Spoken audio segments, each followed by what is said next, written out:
దాన్ని ఎత్తి చూపేవాళ్ళు, ఎత్తి పైకి చూపించేవాళ్ళు, దాని గురించి విశ్లేషించేవాళ్ళు.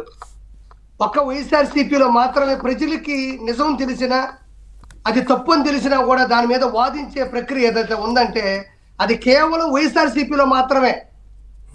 ఈరోజు పథకాల గురించి మాట్లాడినా, లేకపోతే పతాకాల గురించి మాట్లాడినా, ఈరోజు వైఎస్ఆర్సీపీలో ఉండే రోజా మాట్లాడినా, లేకపోతే జగన్మోహన్ రెడ్డి మాట్లాడినా, అసలు ముందుగా ఒక విషయం నేను చెప్పాలి ఈ డిబేట్ లో.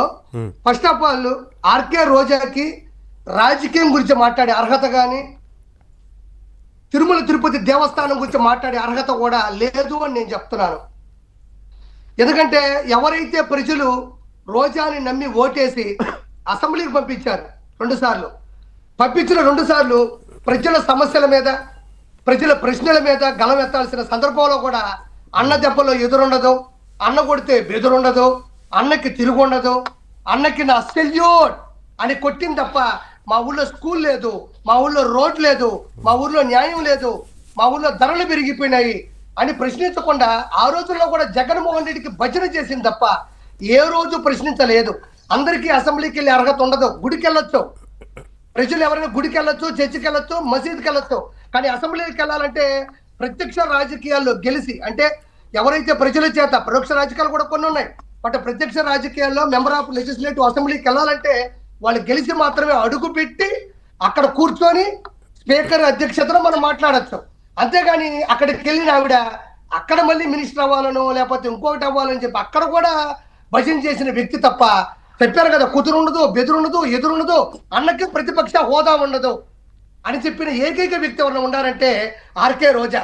ఆవిడకి ప్రజాస్వామ్యంలో, ప్రజాక్షేత్రంలో ప్రజల గురించి, అంటే ప్రజల గురించి పోరాడాల్సిన చట్టసభల్లో కూడా సరిగ్గా పనిచేయని వ్యక్తి, అంటే రాజకీయాల గురించి మాట్లాడే వ్యక్తిత్వం ఆవిడికి ఉండకూడదని నేను కోరుకుంటున్నాను.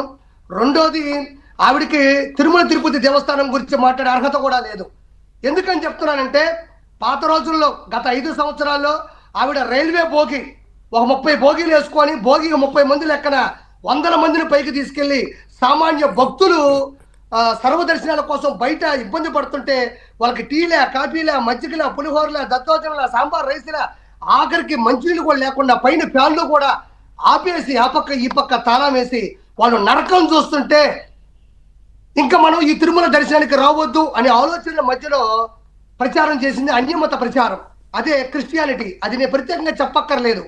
ఆ రోజుల్లో కొన్ని కోట్ల రూపాయలు, అంటే ఆవిడ టూరిజం మినిస్టర్గా పనిచేసేటప్పుడు తిరుమల తిరుపతి దేవస్థానం అంటే టీటీడీ తరఫున 3,000 లెక్కన, అంటే 4,000 టికెట్లని టూరిజంకి కేటాయించుకొని ఒక్కొక్క టికెట్ 3,000 లెక్కన ఎంత సంపాదించు నేను చెప్పక్కర్లేదు. గడిచిన 2,000 అంటే గడిచిన 2.5 సంవత్సరాల్లో కూడా 1,080 కోట్ల రూపాయలు ఆవిడ అక్రమంగా సంపాదించింది. పోనీ అక్కడతో ఆగిందా? ప్రజలు బయటపడుతుంటే ఆ ఇక్కట్లను ఏ రోజు పట్టించుకోలేదు.